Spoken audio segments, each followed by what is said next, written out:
What's going on, guys? No Guides here. Welcome back to another video. Now in today's video I want to show you how to avoid team press. I've explained why we should be using the 4-3-3. You can use the 4-2-3-1 or any other formation, but just for this example we're going to be using, of course, the 4-3-3. Now we're playing an opponent, we're playing in a high division 1, so hopefully, fingers crossed, it should be an example of at least somewhat of a good player. I don't know how that's not a foul. Now, what I would normally say is use your normal formation first. So if you've not seen my formation layout, please do check that out. It links down below in the description for that. That actual kind of formation layout. That have one offensive formation, one defensive formation. So I have different formations for different phases of the game. As I mentioned, I normally play the 3-5-2 because this is the formation of my choice. If you prefer the 5-2-1-2, which you can argue, and 5-3-2, which is more superior, that's completely fine. But I prefer the 3-5-2, should I say, as opposed to the 5-2-1-2 and the 5-3-2. Just because it's a bit more centralized. So whatever formation you're using normally, use it. Now, the biggest misconception people think is, okay, I'm 1-0 ahead, I should change formation now. Well, you shouldn't. You should only change formation when you need to. So I get the ball back over here, or at least attempt to anyway. Gonna run back here, running jockey, Pele, nice directional nutmeg from my opponent over there. And an L1 trigger, send Neymar going forwards. And as you can see, I've not changed to the 4-3-3. One of the big misconceptions is that once you're winning 1-0, you straight away change to the 4-3-3. You shouldn't do it that way. He's actually using the 3-5-2 against me, as you can see. Now, remember I said to you, you can use the 4-3-2-1 against the 3-5-2. This is the thing. Because he's using the 5-3-2. Now, obviously, when I designed this formation in FIFA 19, I studied it quite a bit. So I know its weak points. So it's a bit fine for me, but there's no need to change formation right away. You don't need to change to a 4-3-2-1. Just because your opponent's using a 5-3-2. Suss him out a little bit. Just hold the ball outside his box. Let him go into a park the bus type system and just pass the ball around. You don't need to change formation just yet, so don't panic. We lost the ball here, going to do a slide tackle here. More of a tactical foul there just to bring that 1v1 situation. A very, very nice skill move. I'm going to move the goalkeeper, and it was a good goal in all fairness. Okay, so he's going to go off and celebrate into the corner. Nice goal from Pele.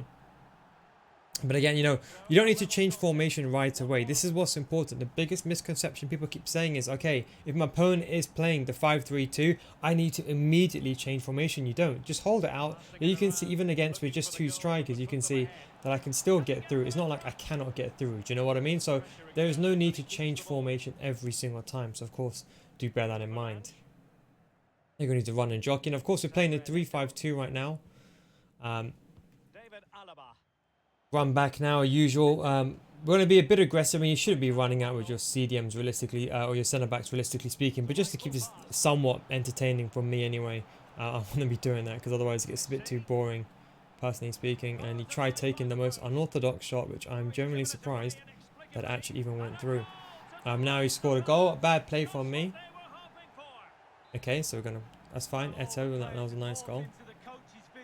Again, we're still not going to change to the 4-3-2-1. We don't need to. Even if I had it set up, we don't need to. We're very, very early on in the game. There's no real reason to even change. Because of course we're still creating. If we were not creating chances, it would be a different situation. But as you can see, we're creating chances, and there is another goal that we've conceded, or opponent has conceded, so we can equalize. So the key thing is just keeping them at bay. Generally speaking, when should you change formation? I say when you can't create a chance, and let's say you're realistically struggling really, really badly. Now don't forget that 4-3-2-1 setup is mainly if your opponent has the ball. Now, obviously, because I'm quite an attacking player, I would say I have the ball. I don't know what this guy is doing, by the way. I honestly have no idea. But you can see he's playing the 5-3-2. So, as I said, the 4-3-2-1 is a very much attacking formation. It's used to counter. I can see he's playing a Team of the Year Trent and CDMs, the kind of my kind of approach.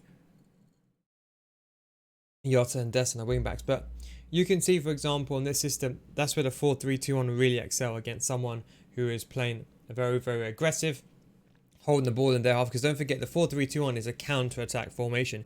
If I have the ball most of the time, yes, you can still attack with it, but there's no need to. So we're gonna, oh, that was a terrible pass. But this is my first game as well of the day, so still haven't warmed up, so expect many mistakes this game. But it's important to show like everyone makes mistakes. At the end of the day, the most important thing is can you recover from said mistakes.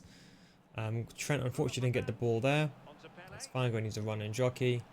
I'm waiting for the directional nutmeg anytime soon. That should be offside, I think. Yep. Pass the ball away. Going to do a through ball to Cuadrado. Take a touch away, of course, into safety. Then we're going to do an L1 trigger. Send Deulofeu forward. Ball roll. Fake shot stop. And he got the ball off me. That's fine. We want to throw in. Back to Cuadrado. And again, he's gone back to that system where he's playing that 5-3-2. And the benefit of the one of the downsides of the 5-3-2, the 3 centre mids are quite wide. You can make it a bit narrower if you really want to. That wasn't the through ball that I wanted. So I'm just going to be basically playing in between the lines. Don't forget I'm using the 3-5-2 up against the 5-3-2. So I'm going to wait L1 trigger. And then there should be a goal. Good defending over there. Going to do a ball away. It wasn't to the player I wanted it to go. Back outside the box. And we see Neymar. Wasn't the best touch. So now I don't have any CDMs. We're going to run back with our CDM. We're not even going to attempt to run forward our centre back. But you see, I bought the CDM to take the play in there, and that way we don't break our defensive line. We're going to attempt to switch back to the CDM. And Messi, of course, is left-footed, but we know he's not going to make the pass. This is a player. A lot of these players in Division 1, with all due respect, they're not even good players, to be honest.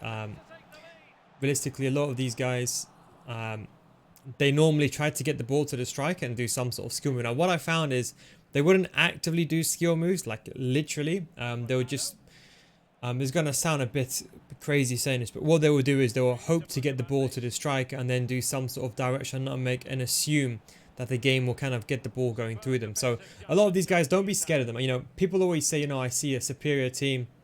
I see someone who's a good player holding the ball, doing ball rolls.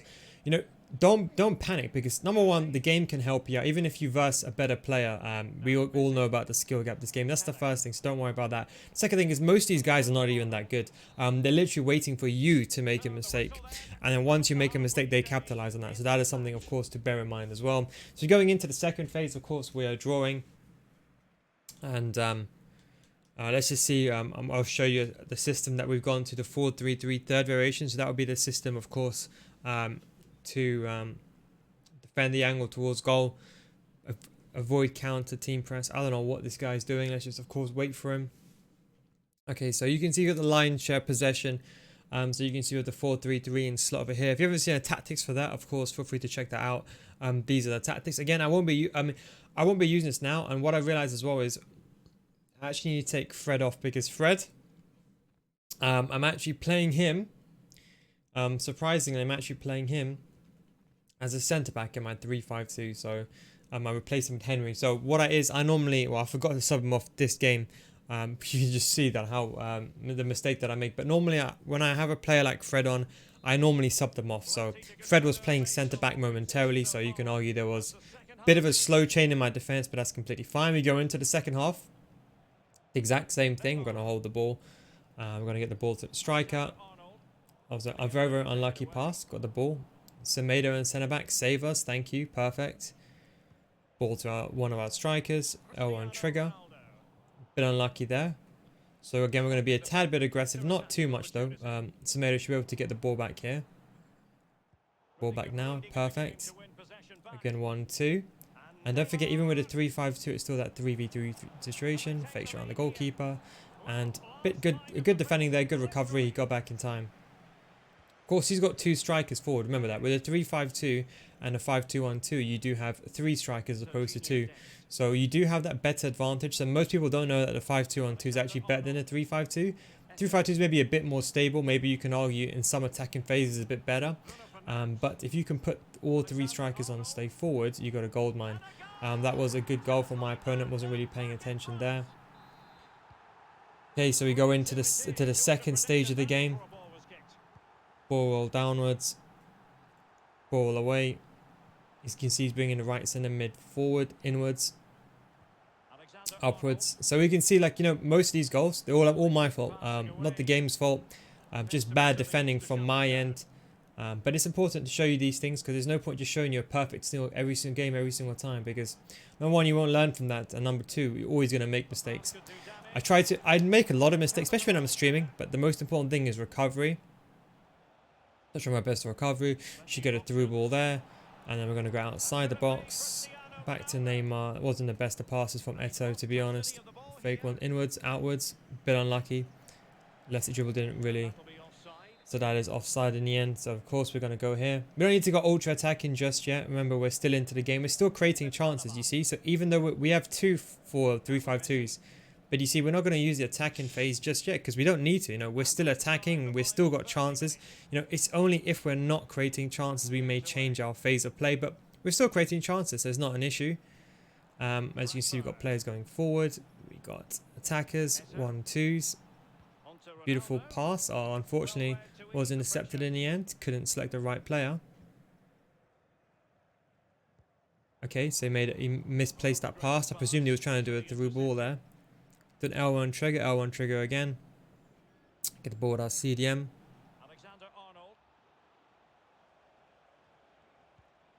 Fake shot downwards. A bit unlucky, wasn't the best of chances. Quick 1-2.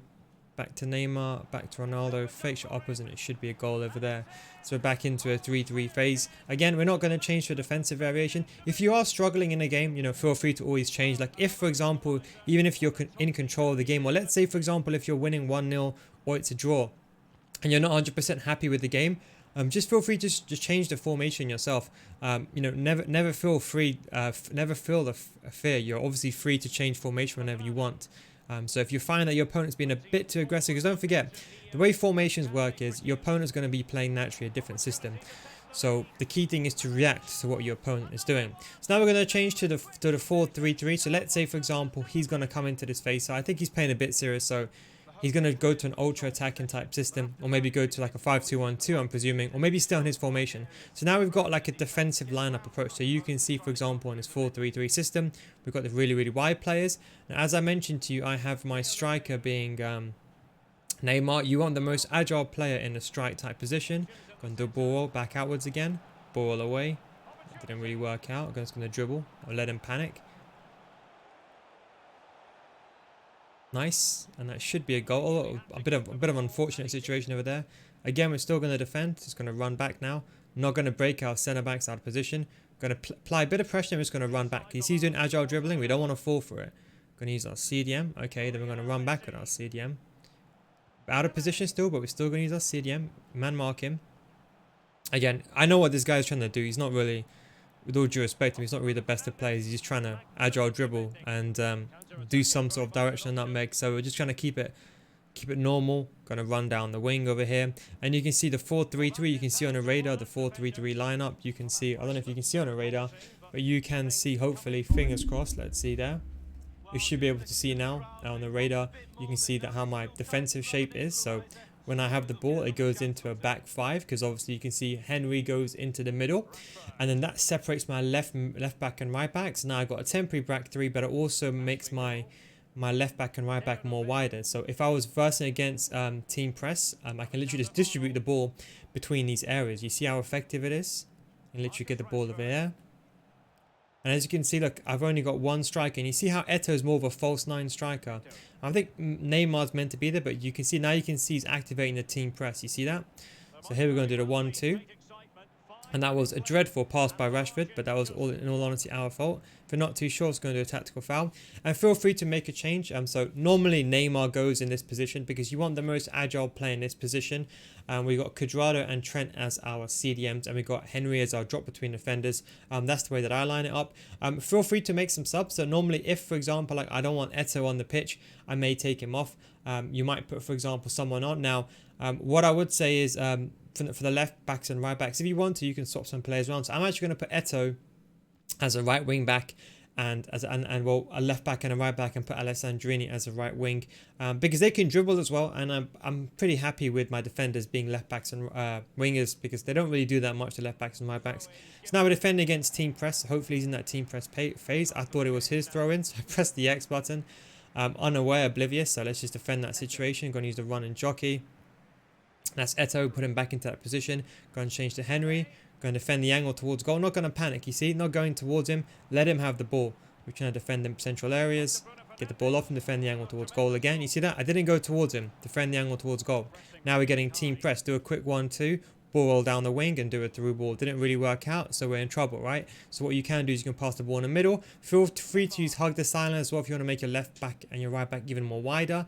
And you can see there is CR7 on the wing, so we can do a quick 1-2 with him, do a 1-2 backwards, and then do a through ball down the wing. And you can see on the radar, even if we lose the ball, we have somewhat of a temporary back three in place. And you can of course distribute the ball. We've got the final attack now, as I mentioned in my last video, and that should be basically game, set, a match. But that is an example of how I would, change my formations, how I would basically use. I'm probably going to record another. I'm probably not going to name this "How to Avoid Team Presses" video in the end, because he didn't really press me properly. I was hoping he would have done. It wasn't really the best of players in all fairness. So, but I was hoping to get maybe a really, really good at least a top tier echelon Division 1 player. That way I could show you an example of how team press works. But you could see, for example, how I basically nullified the game very much early on. The goals you can see was very, very simple goals, nothing unusual. Fake shot there. And the goal with Pele, maybe I shouldn't have slide tackled. I don't know why I did that. Yeah, so it was Fred. I know why that. So normally I have a fullback there. Fred has of course got 80 pace as a centre back, so I knew it was a bit too slow. And then Semedo unfortunately got a bit unlucky there, and it ended up being a good goal in the end. So no hard done there. That was a mistake on my end. This is a very unorthodox shot. No one really shoots from this angle facing away from goal. I'm actually surprised that even hit the post, and then unfortunately it was just a rebound. But again, it was my fault. This is my fault. I should not have pressed the X button and timed it early. And you can see, for example, the goals that I conceded. Yes, they're bad goals, but at the end of the day, it's all my fault. You see, I handled this badly. If I had this is what the importance of warm-up games. If I was warming up, I would have taken a touch here and then made gone around to the side down a corner over there, but I wouldn't have made a pass straight back there. And you can see that's how I conceded a goal, and that's how probably you are conceding your goals well. So you can see 2 goals of just very, very bad mistakes. This was, in all fairness, a good goal. This is the 5-3-2. You can see pass the ball inwards. I didn't track it manually. I didn't switch in my players in time. And I'll be honest, I expected him to take another touch, and he just kind of took a shot, which I was very surprised at that off angle. But ended up going in the end, so fair play. I did move the goalkeeper, I think, just a little bit, if I'm not mistaken, or no, I didn't. But yeah, there's an example of a game. I don't know if you can see the game that we used to finish it. Very, very simple. Ball to Neymar, ball to Eto'o, bad defending. You can see, for example, he tried to, I don't know what he was trying to do. He tried to launch forward and get the ball. Fake shot into the space, and very much a goal. But anyway, guys, this would just be like, how I use my formation setup, something like that. But anyway, guys, thanks for watching. Take it easy, and I'll catch you next time. Peace out.